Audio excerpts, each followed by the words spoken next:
សួស្តីអ្នកទាំងអស់គ្នាជួប admin នៅក្នុងរឿងភាគថ្មីដែលទើបនឹងចេញក្តៅៗរបស់យើងសង្ឃឹមថាអ្នកទាំងអស់គ្នានឹងចូលចិត្តសាច់រឿងមួយនេះដោយ admin ផងដែរព្រោះរឿងយើងគឺជារឿងប្រភេទបែបស៊ើបអង្កេតតាមចាប់មនុស្សអាក្រក់ៗណាព្រមទាំងលាយឡំជាមួយនឹងអាថ៌កំបាំងដែលធ្វើឲ្យយើងពិតជាចង់តាមដានខ្លាំងមែនតើតួស្រីយើងនៅក្នុងរឿងនឹងវិញពិតជាស្រស់ស្អាតនិងអង់អាចខ្លាំងណាស់តោះកុំអាចខាត់ពេលយូរយើងចូលទៅកាន់សាច់រឿងភាគ1របស់យើងទាំងអស់គ្នាចូលដល់សាច់រឿងរបស់យើងនៅក្នុងផ្សាររាត្រីនៅក្នុងស្រុកមួយកន្លែងដែលមើលទៅពិតជាអ៊ូអរសបោរបស់ញ៉ាំគ្រប់ប្រភេទតែម្ដងស្រាប់ពេលហ្នឹងក៏មានស្រីស្អាតដែលជាតួស្រីរបស់យើងហ្នឹងគឺបានដើរម្នាក់ឯងឆ្លងកាត់កន្លែងហ្នឹងខណៈពេលហ្នឹងដែរក៏មានក្មេងស្រីតូចស្រស់ស្អាតម្នាក់ហ្នឹងបានស្រែកហៅនាងព្រមទាំងនិយាយទាំងភ័យខ្លាចថាសូមឲ្យតួស្រីយើងហ្នឹងជូននាងទៅផ្ទះផងដោយសារតែនាងគឺលួចចេញមកក្រៅតែម្នាក់ឯងឥឡូវតាមផ្លូវត្រឡប់ទៅផ្ទះវិញហ្នឹងគឺចាប់ផ្ដើមងងឹតហើយនាងពិតជាខ្លាចមិនហ៊ានទៅនោះទេតួស្រីយើងអាណិតក៏ជូននាងតូចហ្នឹងទៅផ្ទះតាមតែនាងចង្អុលប្រាប់ហ្នឹងទៅនៅតាមផ្លូវដែលទៅផ្ទះរបស់នាងតូចហ្នឹងគឺពិតជាស្ងាត់ឈឹងខ្លាំងតែម្ដងណាមិនមានអ្នកណាម្នាក់ដើរកាត់ម្នាក់សោះឡើយក្មេងតូចយើងពេលហ្នឹងមើលទៅពិតជាខ្លាចមែនតើណាគ្រាន់តែនៅចិត្តហ្នឹងមានសត្វស្លាប់និងសត្វឆ្មាដើរកាត់ហ្នឹងក៏នាងភ័យផងដែរកាន់ដៃតួស្រីយើងឡើងជាប់តែម្ដងតួស្រីយើងក៏លួងលោមនាងអញ្ចឹងណាក៏មកខ្លាចអីហើយក៏បន្តដំណើរឲ្យក្មេងតូចហ្នឹងកាន់ដៃនាងឲ្យជាប់ទៅមុខទាំងអស់គ្នាដើរបានយូរបន្តិចក៏មកដល់អាគារដែលក្មេងតូចថាជាផ្ទះរបស់នាងតែនាងតូចហ្នឹងលាតួស្រីព្រមទាំងអរគុណផងដែរស្របពេលហ្នឹងក៏មានឡានមួយបានបើកមកចិត្តតួស្រីយើងព្រមទាំងមានបុរសម្នាក់ហ្នឹងបានចាប់តួស្រីយើងពីក្រោយចាប់ដាក់ក្នុងឡានភ្លាមតែម្ដងណាធ្វើឲ្យក្មេងតូចយើងហ្នឹងឈរមើលនាងឡើងភ័យខ្លាចខ្លាំងមែនតែនពេលហ្នឹងណាតែបន្ទាប់មកអ្នកចាប់តួស្រីយើងហ្នឹងក៏បានស្រែកហៅនាងតូចហ្នឹងឲ្យបញ្ញាប់ចូលឡានមកកុំនៅយូរពេកទើបយើងដឹងថានាងតូចហ្នឹងគឺជាបពុរបស់ពួកវានឹងឯងកន្លែងហ្នឹងក៏ចង់បង្ហាញឲ្យយើងដឹងថាទៅណាមកណាកុំទុកចិត្តអ្នកណាទាំងអស់ក្រៅពីខ្លួនឯងផងដែរនៅតាមផ្លូវលើឡានហ្នឹងនាងតូចហ្នឹងមើលទៅក៏ខ្លាចដែរនាងគឺបានអោបតុក្កតារបស់នាងហ្នឹងជាប់រហូតតែម្ដងហើយនៅក្នុងឡានក៏មានការផ្សព្វផ្សាយពីភ្នាក់ងារប្រឆាំងនឹងការចាប់ពង្រត់ស្ត្រីនិងក្មេងៗផងដែរធ្វើឲ្យអ្នកបើកឡានហ្នឹងវាងាកមកមើលមុខក្មេងតូចហ្នឹងហើយព្រមទាំងចុចបិទយ៉ាងលឿនតែម្ដងណាមិនឲ្យនាងស្ដាប់ឬក៏ទទួលយករឿងល្អៗអ្វីនោះទេបន្ទាប់មកឡានយើងក៏បានបើកមកដល់កន្លែងពួកវាហើយពួកវាបាននាំគ្នាយកតួស្រីយើងហ្នឹងចូលទៅខាងក្នុងបាតហើយអបិតងោហ្នឹងក៏បានប្រាប់ទៅនាងតូចថានៅក្នុងឡានហ្នឹងហើយក៏មកចេញក្រៅឲ្យសោះពេលហ្នឹងទៅយើងដឹងថានាងតូចហ្នឹងគឺមានឈ្មោះថាហ្វាពេលពួកវានាំតួស្រីចូលដល់ក្នុងបន្ទប់មួយក៏មានស្ត្រីម្នាក់ទៀតនៅក្នុងហ្នឹងដូចគ្នាពីរអ្នកនឹងតួស្រីយើងហ្នឹងឯងគ្រាន់តែពួកវាចងដៃនិងបិទភ្នែកចិត្តទាំងអស់ពួកវាទាំងពីរអ្នកហ្នឹងគឺបាននាំគ្នាបំរុងនឹងចាក់ថ្នាំអ្វីម្យ៉ាងចូលក្នុងខ្លួនតួស្រី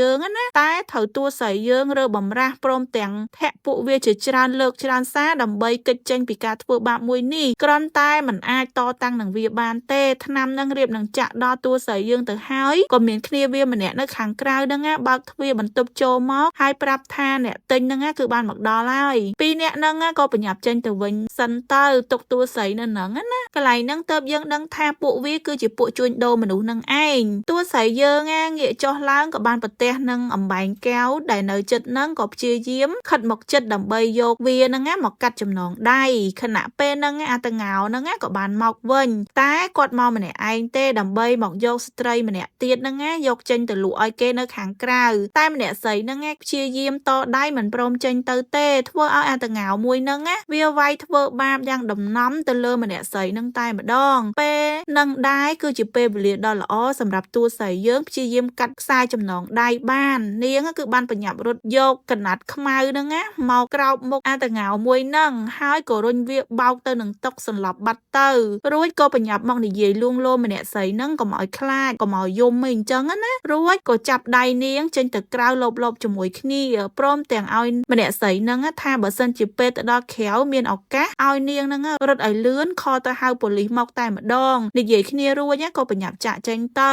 ពេលទាំងពីរអ្នកស្រីលបចេញមកដល់ក្រៅជាមួយគ្នាហើយក៏មានគ្នាវាម្នាក់ហ្នឹងបានឃើញក៏បញ្ញាប់ស្រែកហៅពួកវាជាច្រើនអ្នកទៀតនៅខាងក្រៅហ្នឹងដើម្បីមកចាប់ស្រីយើងវិញក្នុងស្ថានភាពហ្នឹងតួស្រីយើងបានឲ្យម្នាក់ស្រីហ្នឹងចូលទៅក្រោមតុទៅនាងបញ្ញាប់វាយឲ្យមួយស្រែកហៅគេហ្នឹងព្រមទាំងយកបំពង់ផ្សែងហ្នឹងមកបាញ់លើពួកវាយ៉ាងច្រើនតែម្ដងណាហើយក៏ស្រែកឲ្យម្នាក់ស្រីដែលពួននៅ នៅក្រោមតុនឹងឲ្យរត់ចេញទៅក្រៅឲ្យលឿនទៅពេលនាងរត់មកដល់ក្រៅក៏ត្រូវបានគ្នាវាម្នាក់ទៀតនឹងចាប់បានតែខណៈពេលហ្នឹងក៏មានបុរសម្នាក់ដើរកាត់នឹងប្រទះឃើញក៏បានចាប់ម្នាក់ប្រុសនឹងជាប់តែម្ដងណាហើយរឿងយើងត្រឡប់មក1 ម៉ោងមុនណាយើងឃើញថាក្រុមប៉ូលីសគឺនៅត្រៀមខ្លួនចាប់ពួកជួញដូរមនុស្សនឹងឡើងពេញកន្លែងវានឹងទៅហើយនៅក្នុងឡានប៉ូលីសក៏មានស្រីសក់ខ្លីម្នាក់ទៀតនាងផ្នែក IT បច្ចេកវិទ្យាតាមដានសកម្មភាពពួកវាផងដែរគ្រប់គ្នាសង្ងំលាក់ខ្លួនចាំមើលសកម្មភាពពួកវានឹង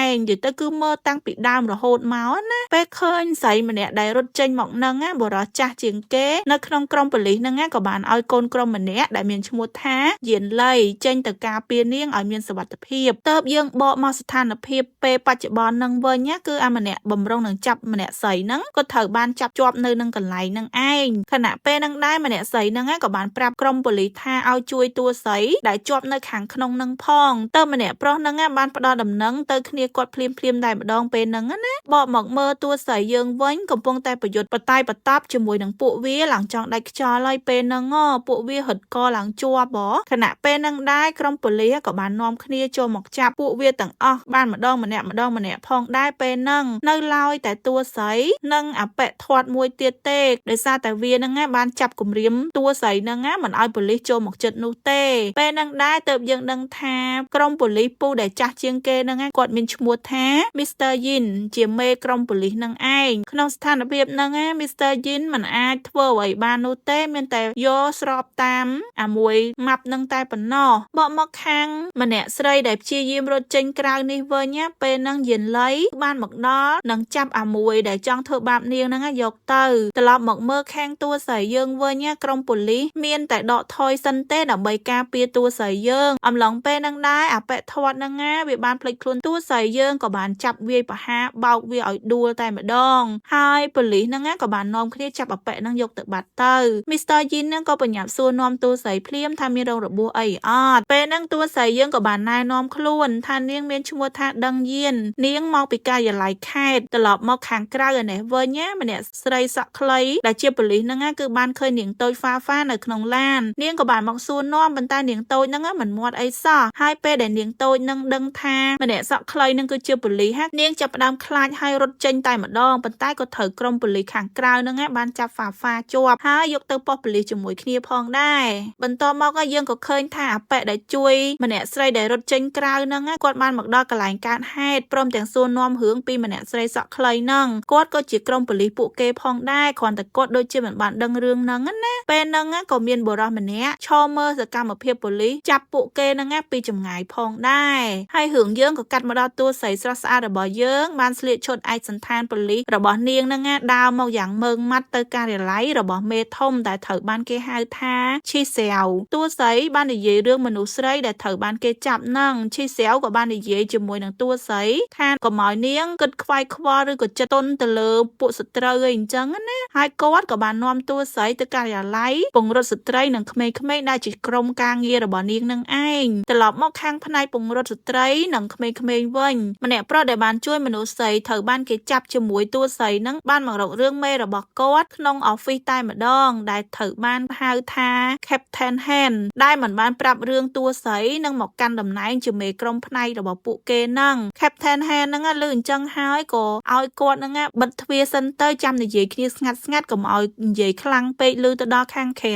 អំឡុងពេលនិយាយគ្នាហ្នឹងម្នាក់ប្រុសហ្នឹងក៏បានសម័យដល់ពេលឈីសែវហ្នឹងបាននាំតួស្រីមកណែនាំក្រុមការងាររបស់គាត់ហើយគាត់ពិតជាមិនសប្បាយចិត្តនោះទេព្រោះគិតថានាងគ្មានបទពិសោធន៍ការងារសោះហេតុអីឲ្យពួកគេនៅក្រោមស្ដាប់បញ្ជារបស់នាងអញ្ចឹងហើយពេលហ្នឹងដែរតួស្រីក៏បានណែនាំឈ្មោះជាផ្លូវការថានាងមានឈ្មោះដឹងយានជានាយកផ្នែកពង្រត់ស្ត្រីនិងក្មេងៗនឹងឯងគ្រប់គ្នាក៏អបអរសាទរទទួលយកនាងផងដែរត្រឡប់មកវិញ Captain Han ក៏បានសួរទៅម្នាក់ប្រុសនឹងថាតើគំនិតរបស់គាត់អ្នកណាស័ក្តិសមនឹងដឹកនាំគ្រប់គ្រងក្រុមនឹងជាងគេគាត់ក៏និយាយថាគួរតែ Mr. Yin នឹងឯងព្រោះគាត់អាយុច្រើនជាងគេមានបទពិសោធន៍ច្រើនព្រមទាំងមានជំនាញច្បាស់លាស់ខ្លាំងទៀតផងត្រឡប់មកមើលតួស្រីឯនេះវិញពេលដែលមកដល់ Mr. Yin គឺបានចាប់ដៃគួសមជាមួយនឹងតួស្រីយើងវែខំនាងដែលមកពីក្រៅប្រទេសផងដែរតួស្រីយើងគឺមានសមត្ថភាពមិនធម្មតានោះទេ Mr. Yin បានឲ្យគ្រប់គ្នាធ្វើការណែនាំឈ្មោះ ប៉ុន្តែតួស្រី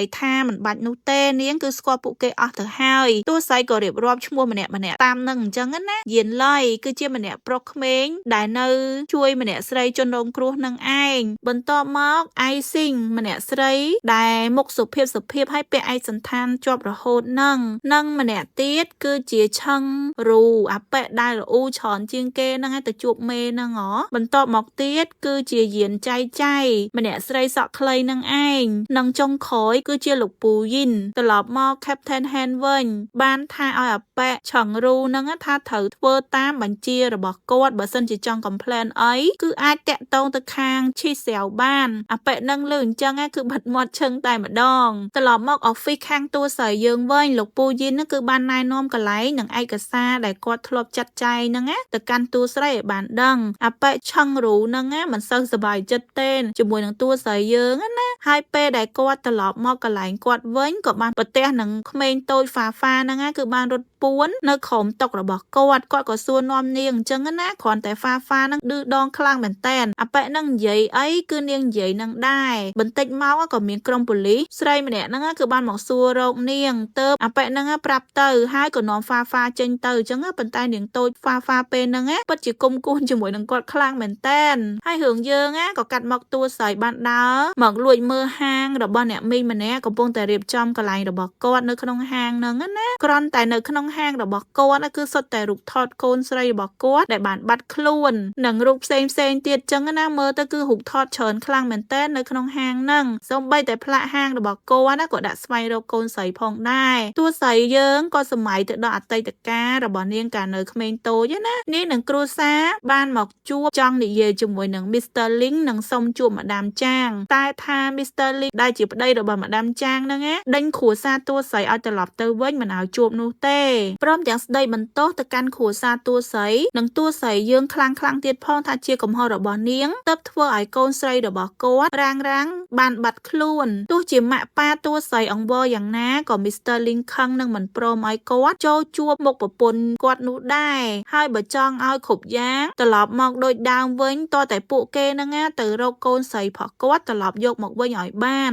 ពេលហ្នឹងគឺអាណិតតួស្រីយើងខ្លាំងមែនតែននៅតូចមិនសូវដឹងរឿងអីទេត្រូវបានគេថាឲ្យឡើងយំតែម្ដងណាពេលហ្នឹងម្ដាមចាងបានចេញមកថាឲ្យប្តីគាត់ដេញគ្រួសារហ្នឹងចេញទៅវិញភ្លាមតែម្ដងទៅគាត់មិនចង់ជួបនោះទេត្រឡប់មកវិញអ្នកមីងនៅក្នុងហាងជាមួយនឹងម្ដាមចាងហ្នឹងគាត់ក៏បានឃើញតួស្រីយើងឈរសម្លឹងមកមើលម្ដាមចាង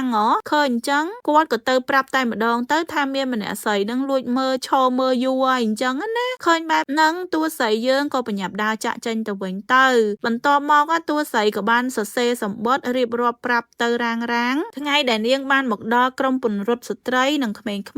ព្រមទាំងបានជួបជាមួយនឹងម្ដាមចាងដែលជាម្ដាយរបស់រាងនឹងផងដែរពួកគេគឺបានបែកគ្នាអស់រយៈពេល24ឆ្នាំហើយតួស្រីយើងក៏បានប្រាប់ពីអារម្មណ៍តួស្រីនឹងពេលនឹងផងដែរទៅកាន់រាងតួស្រីតែងតែសរសេរសម្បត្តិទៅកាន់នាងគ្រប់ពេលតែម្ដងគ្រាន់តែសម្បត្តិនឹងគឺឡើងពេញកែតុកតែម្ដងណាបន្ទាប់មកតួស្រីយើងក៏បានសម័យទៅដល់ពេលវេលាអតីតកាលនៅតូចរបស់នាងជាមួយនឹងរាងនឹងឯងដែលនាងបានស្រែកហៅរាងចេញមកក្រៅផ្ទះលេងជាមួយនាងពេលហ្នឹងរាងមិនចង់ទៅទេព្រោះមើលទៅមេឃដូចជាងងឹតហើយតែក៏បានបដូរចិត្តវិញទៅជាមួយតួស្រីបន្ទាប់ពីដឹងថាថ្ងៃហ្នឹងគឺជាថ្ងៃកំណើតរបស់តួស្រីយើងនឹងឯងរាងដ៏សែនល្អរបស់យើងក៏បានយកលុយដែលនាងខំសន្សំហ្នឹងចេញមកក្រៅដើម្បីទៅទិញតុក្កតាភ្លេងមកឲ្យតួស្រីនៅថ្ងៃកំណើតតែពេលទៅទិញហ្នឹងគឺនាងខ្វះលុយបន្តិចទើបឲ្យតួស្រីនៅចាំកន្លែងអ្នកលក់ហ្នឹងហើយចាំនាងទៅយកលុយមកបង្គ្រប់ដើម្បីយករបស់មួយហ្នឹងពេលរាងចេញទៅបាត់អ្នកលក់ក៏បានប្រាប់ថាមិនអីទេចាំស្អែកចាំឲ្យបង្គ្រប់ក៏បានដែរគ្រាន់តែលឺបែបហ្នឹងតួស្រីយើងក៏ដើរចេញមកស្រាប់តែឃើញបរិះដាវវាជើងម្នាក់ហ្នឹងបានចាប់លីរាងយកទៅបាត់សភាពរាងគឺសន្លប់មិនដឹងខ្លួននោះទេតួស្រីយើងព្យាយាមស្រែកហៅនិងរត់តាមប៉ុន្តែមិនបានឃើញពួកគេនោះ ឡើយតួស្អីយើងពិតជាឈឺចាប់នឹងរឿងហេតុការណ៍ទាំងអស់នឹងខ្លាំងណាស់ទៅគ្រប់យ៉ាងហ្នឹងណាជំរុញឲ្យនាងបានមកដល់សពថ្ងៃនេះគឺដើម្បីតាមចាប់ពួកជនពង្រត់អស់ទាំងនឹង